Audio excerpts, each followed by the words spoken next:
welcome back to our second episode of Conversations in Cockpit that I'm going to upload to YouTube. Today I have with me Reagan, and she is a dispatcher and also working on her private pilot's license. So we are on our way home from Niagara Falls. We're 4,000 climbing up to our cruising altitude, which is 6,500 because we're VFR westbound. So Reagan, tell us a little bit about what it's like as a day in the life of a dispatcher. I'd be happy to. Do you guys know what dispatch is? That's the real question here. You do all the flight planning and then you make the planes go. That's right. So whenever I say I'm a dispatcher, everyone's always like, are you in the tower? No, that's not the case. I have two main priorities. Number one is flight following. So it's my job alongside the pilot command, the captain, the guy or gal, my bad, that sits up in the front left seat. It's our job to make sure that you get to your destination safely and also legally. So that's my main priority as a dispatcher. But also another important part of my job is the pre-flight planning. So whenever you're going on a trip, there's always a set route that you're going to take, and we send that off to ATC. And I get to choose that route based on what I think is going to be comfiest and safest for you guys en route, whether it's avoiding weather, turbulence, or maybe it's an ATC required route for traffic. I have to pay attention to all of those things to make sure that you get to your destination, to your vacation, or to your home. Those are my priorities.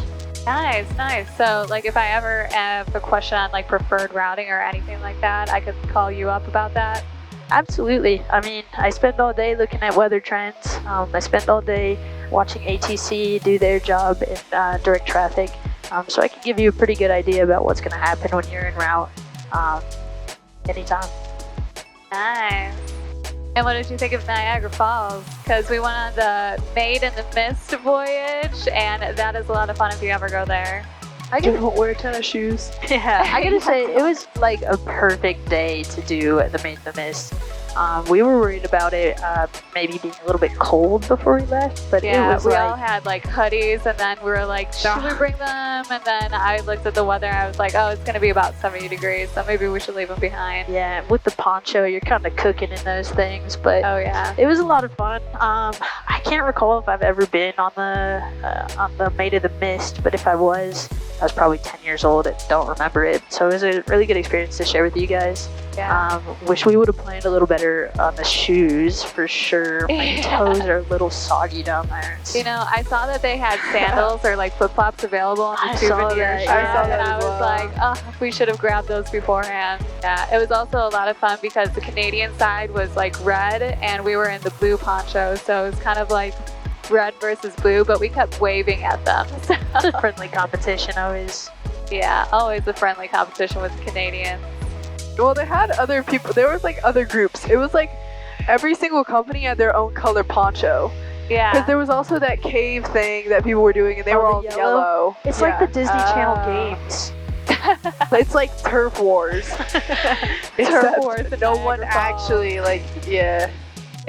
Niagara Falls was a good time. And we got to fly over and see it all. A little bit at night. We just stayed on the American side at night. And then we got to see the Canadian side during the day. The weather is like seriously perfect, not just for the boat ride, but for the entire trip. Yeah, it's been mostly with calm. Yeah. Surprising. High pressure. Clear days. It's really beautiful. Nice. Yeah. We can do the whole thing VFR without stressing. Yep. Now that summer's winding down, you don't have to worry so much about fall flying. Here it comes. Oh yeah, the winds are coming. The winds are coming, but you don't have to dodge the thunderstorms. True. This is true. Unless you fly down to Florida. But yeah, that's just Florida. Yeah. Isolated storms. What's your go-to karaoke song? It's one of my favorite questions to ask, honestly. Oh. Kate, what's yours? I think. I don't know. You probably have so many. No, actually, I feel like I'm really bad at karaoke when it comes down to it. But I do really like to sing Summer of '69. All right. Okay. It's a good one. It's a good one. I'm Toxic by Britney Spears or the Tequila song. Tequila. Yeah. I like to sing Don't Stop Believing by Journey. Ooh, yeah. What about you, Reagan? Man, I'm like, I don't have range, you know what I mean? So I like to sing something that's very like monotone, alto as alto gets, you know what I mean? Yeah. I'd say, but you also have to get like a crowd pleaser, in my opinion. Yeah. Oh, yeah. I'd say like maybe like Shut Up and Dance would be a good one. Okay. Yeah, I like 9 to 5 by Dolly Parton as well. that's a good one. Ooh, yeah. Anything Dolly Parton is good. Oh, it's stretchy. Dude, my school life is literally like, you've heard of 9 to 5. Wait till you hear 5 to 9. It's the life. Oh, yeah. We can talk about your shift schedule. What time do you start? What time do you end? I'm on the overnights from 10 p.m. to 6 a.m. Dispatch is a 24/7 operation. So when you're taking your next red eye, could be me watching over you. You prefer it just because it's so less workload, or? I'd say the workload is different. Yeah. As far as like flight planning, I probably do like average 18 flight plans in a night. And then, like, depending on which desk I'm working, I could have 0 red eyes, and there's a lot of downtime. Or the other night, I had 5 red eyes. It just depends. Yeah. But as far as, like, workload goes, definitely the morning people have it the worst, in my opinion. But I'm also just not a morning person, so I think I'm personally biased against it. Yeah. I really like afternoons. They work from 2 p.m. to 10 p.m.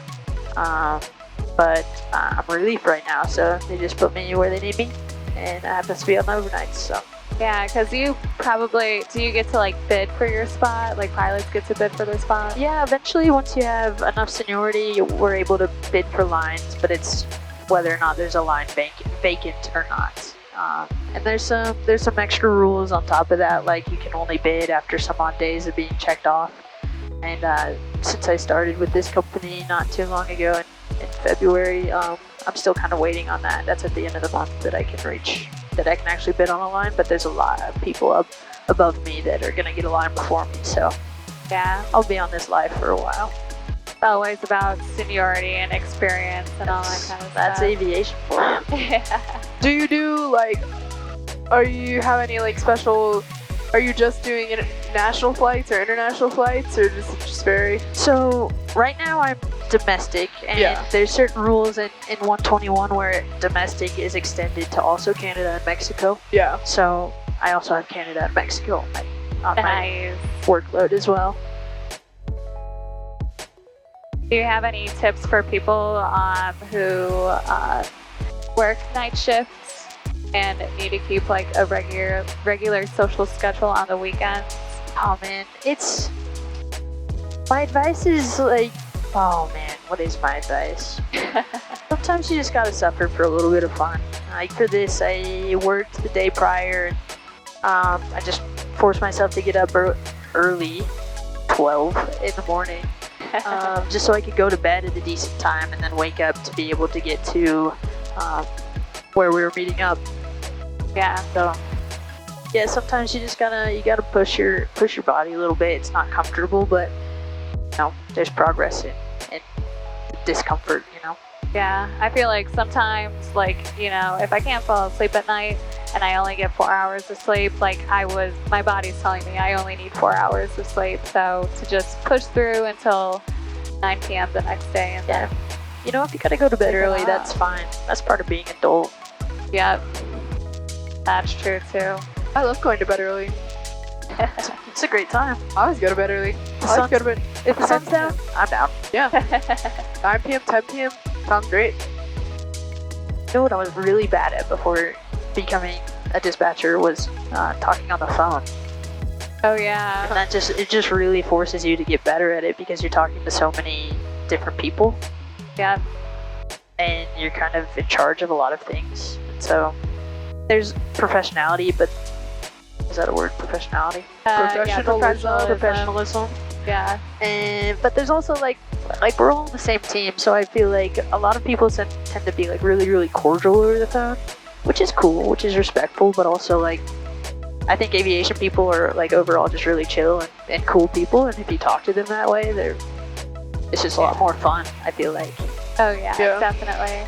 I mean, I definitely feel that like having trouble talking to people on the phone. I used to hate talking to people on the phone. Yeah.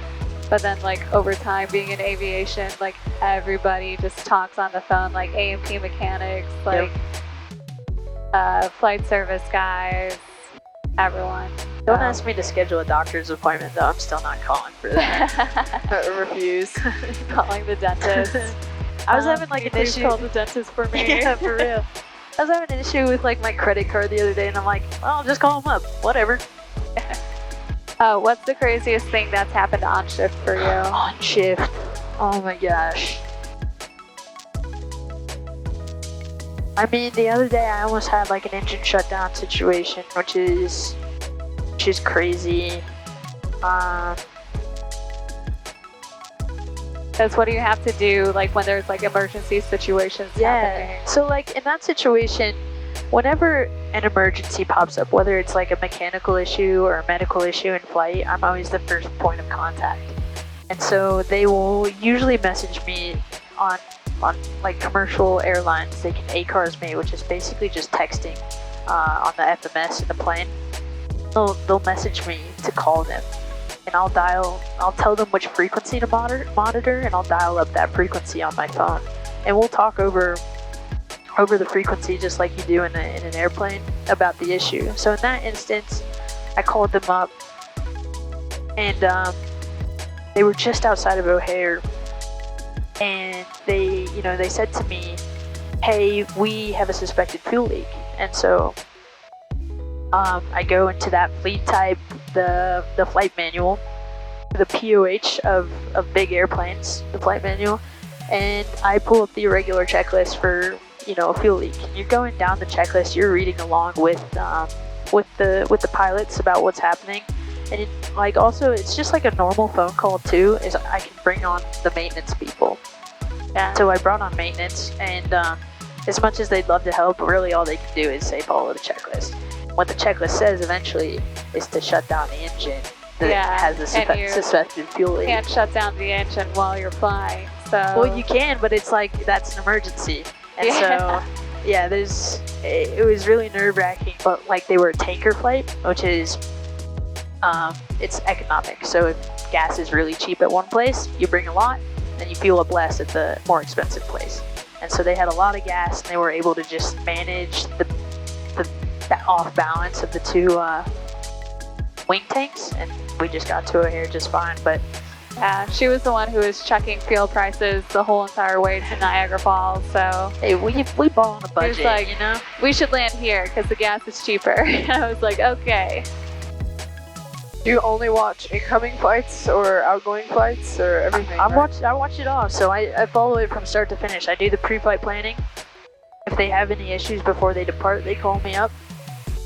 I watch them when they depart. If they have an issue on departure, it's my responsibility. I watch them en route. If they have to navigate a squall line, I'm there, suggesting points for them to deviate around, or if they, if there's weather over the field and they have to divert, I'm there running the numbers for them.